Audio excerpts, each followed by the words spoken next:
Welcome to your channel Preparation for All #64. Dear learners, it is your channel. তোমরা যারা D.El.Ed part 1 2023-25 সেশনে পড়ছো, আজকের ভিডিও তোমাদের জন্য। ধারাবাহিকভাবে চ্যানেলে ইংলিশের উপর কনসেপ্ট ক্লিয়ারিং ক্লাস চলছে।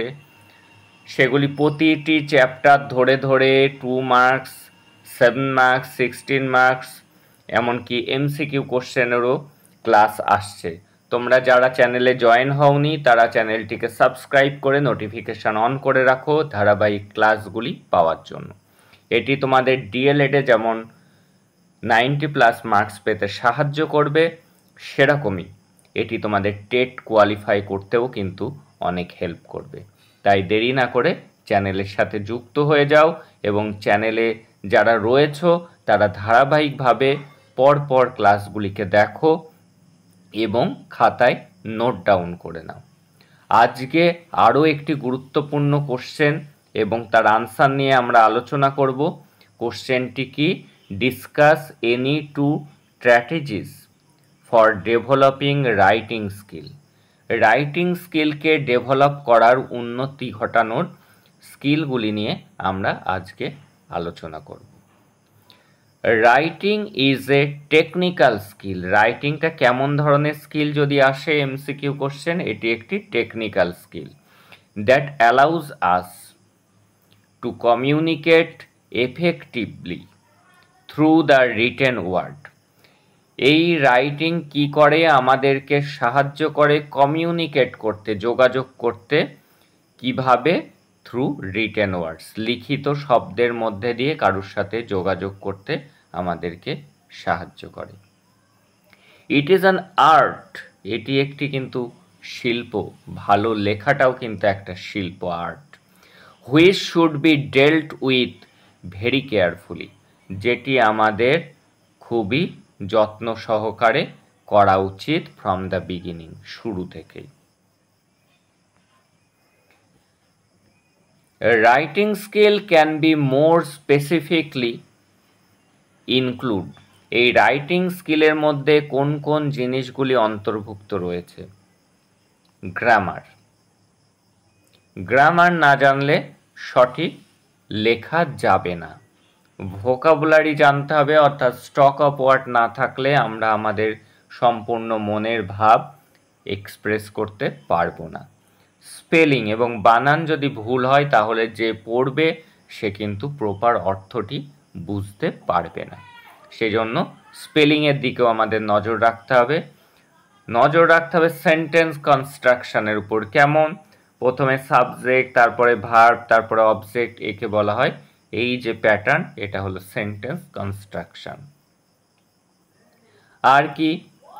স্ট্রাকচারের দিকে গুরুত্ব রাখতে হবে। অ্যাকিউরেসির মানে সঠিক হচ্ছে কিনা লেখা, সেদিকে খেয়াল রাখতে হবে। ক্ল্যারিটি, স্বচ্ছতা থাকবে লেখার মধ্যে।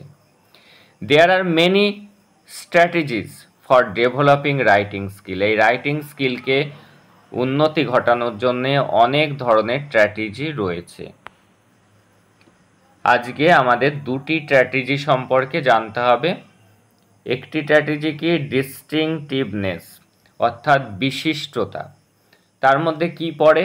হ্যান্ডরাইটিং, হস্তাক্ষর, হাতের লেখা ইজ অ্যান ইম্পর্ট্যান্ট স্কিল। এটি কিন্তু অত্যন্ত একটি গুরুত্বপূর্ণ স্কিল বা দক্ষতা। ফর লার্নার্স, শিক্ষার্থীদের কাছে, টু ডেভেলপ, যেটা তাদের উন্নতি ঘটাতে হবে। হাতের লেখা উন্নত না হলে কি সমস্যা হতে পারে? পুওর হ্যান্ডরাইটিং, খারাপ হাতের লেখা ক্যান হার্ম স্কুল পারফরমেন্স। স্কুলের যে পরীক্ষাগুলি হচ্ছে তাতে কিন্তু ভালো পারফর্ম করা যাবে না যদি হাতের লেখা খারাপ হয়।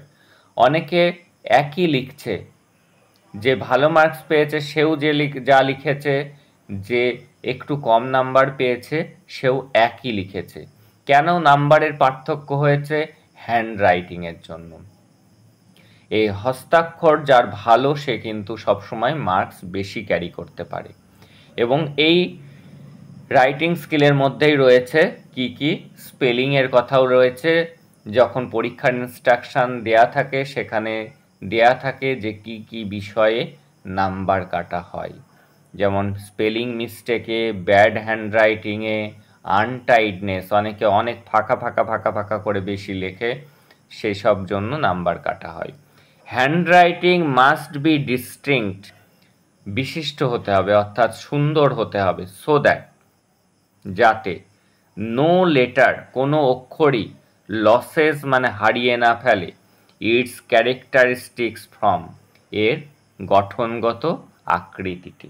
অনেকে এমনভাবে এমন অক্ষর লেখে যেটি যে পড়ছে সে বুঝতেই পারে না, এত বাজে হ্যান্ডরাইটিং। তাই বলা হচ্ছে যে প্রত্যেকটা অক্ষর সুন্দর করে লিখতে হবে। ইন রাইটিং, লেখার সময়, দোজ লেটার্স, যে অক্ষরগুলি, which are a bit difficult to write, যেগুলি লেখা কঠিন, সেগুলির ক্ষেত্রে কি করতে হবে? প্র্যাকটিস, বারবার করে সেই অক্ষরগুলোকে প্র্যাকটিস করতে হবে। Practice must be made separately in writing their components part. Then the component parts must be, কি করতে হবে? Join together. কি বলা হয়েছে? যে অক্ষরগুলি লেখা একটু ডিফিকাল্ট সেগুলিকে বারবার করে প্র্যাকটিস করতে হবে। কিভাবে? ভেঙে ভেঙে। প্রথমে আমরা কম্পোনেন্ট পার্টস লিখলাম, তারপরে সেটাকে জয়েন করলাম। একটা উদাহরণের সাহায্যে বোঝানোর চেষ্টা করি। ধরো বাচ্চাকে এইচ লেখা শেখাবে, প্রথমে এই একটা দাগ দেয়া হলো, এই একটা দাগ দেয়া হলো, কি হলো? সেপারেট কম্পোনেন্টস তৈরি করা হলো, এই একটা কম্পোনেন্টস, এই একটা দাগ আর এই একটা দাগ। এইবার কি বলছে? দ্য কম্পোনেন্ট পার্টস, এই কম্পোনেন্ট পার্টসকে কি করতে হবে? জয়েন করে দিতে হবে। এই হয়ে গেল এইচ। এইভাবে হ্যান্ডরাইটিংটিকে তাকে সুন্দরভাবে শেখাতে হবে ভেঙে ভেঙে। এবার আরও একটি বৈশিষ্ট্যের দিকে আসবো, স্ট্র্যাটেজির দিকে আসবো, স্পেসিং। স্পেসিং কি? একটা অক্ষরের থেকে আর একটা অক্ষর একটু ফাঁকা দিয়ে লেখা, স্পেস দিয়ে লেখা, এটাই হলো spacing. It should be maintain proper spacing so that, আমাদেরকে প্রপার স্পেসিং মানতে হবে যাতে the letter in the words, শব্দগুলির মধ্যে অক্ষর, ওয়ার্ডস ইন এ লাইন, একটা লাইনের মধ্যে শব্দগুলি, and the lines in a page, এবং একটি পেজে লাইনগুলি, should not be crowded too closely together, যাতে গায়ে গায়ে না হয়ে যায়, হিজিগিজি না হয়ে যায়, পরিষ্কার পরিচ্ছন্ন থাকে সেই দিকে নজর রাখতে হবে। It should keep the uniformity in the size of letter, এবং প্রতিটি অক্ষর যাতে সমান হয় সেদিকে খেয়াল রাখতে হবে। এই যে এখানে লেখা রয়েছে যেমন একটা খুব বড় একটা খুব ছোট, সেরকম না। এই যে প্রপার স্পেসিং, ইটের পরে একটু ফাঁকা দিয়ে শুড, শুডের পরে একটু ফাঁকা দিয়ে মেনটেন লেখা, এটাই হলো স্পেসিং। এটিকে কিভাবে মানতে হবে? প্রত্যেকটা শব্দের মধ্যে অক্ষর, এই যে প্রত্যেকটা শব্দের মধ্যে যে প্রপার, পির পরে একটু ফাঁকা দিয়ে আর তারপরে একটু ফাঁকা দিয়ে ও, এই লেটার্স ইন দ্য ওয়ার্ডস, শব্দগুলির মধ্যে অক্ষরগুলিতে স্পেস দিতে হবে। ওয়ার্ডস ইন এ লাইন, এই যে লাইনটার মধ্যে কি করা হয়েছে? শব্দগুলি একটা শব্দ থেকে আর একটা শব্দ একটু করে ফাঁকা দেওয়া হয়েছে।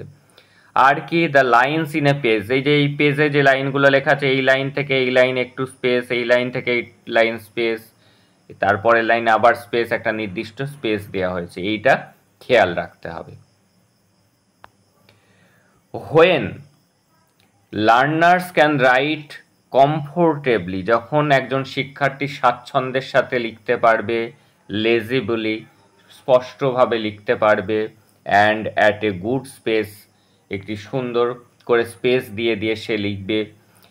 It gives them more mental space, সেটা তার মানসিকভাবেও সাহায্য করবে কি করতে? টু থিঙ্ক, ভাবতে, অ্যাবাউট দ্য কন্টেন্ট, যে বিষয়ে সে লিখছে সেই বিষয় সম্পর্কে তাকে ভাবতে সাহায্য করবে। And creativity of their writing, তার লেখাতেও একটা ক্রিয়েটিভিটি আসবে। এইভাবে তোমাদেরকে এই রাইটিং স্কিল কিন্তু অত্যন্ত গুরুত্বপূর্ণ, সেটি সম্পর্কে এইভাবে যদি তোমরা লেখো তাহলেই কিন্তু এক্সামে তোমরা ফুল স্কোর করতে পারবে। তাই বলবো যে এগুলি খাতায় নোট ডাউন করো এবং মুখস্থ করা শুরু করে দাও যদি এক্সামে 90+ মার্কস তুলতে চাও। এবং ভিডিওগুলি বন্ধুদের মধ্যে বা কলেজে ডিএলএড কলেজে যে গ্রুপগুলি আছে সেখানে শেয়ার করো বেশি বেশি করে। তোমাদের এই প্রচেষ্টাই আমাকে মোটিভেট করবে তোমাদের জন্য আরও ভিডিও আনার জন্য। That's all today. দেখা হচ্ছে পরে।